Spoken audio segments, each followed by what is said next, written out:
Frankie, and today I'm responding to a question that was submitted to Ask Dr. Frankie by Stacy, who resides in New York City. She writes, is it unreasonable to ask my partner to close the door while using the restroom and refrain from farting and belching in my presence? Yes.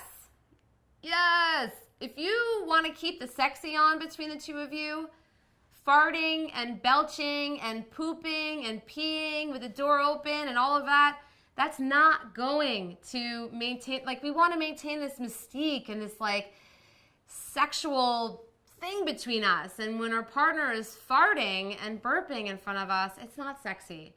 So it's absolutely okay to say, you know what, babe?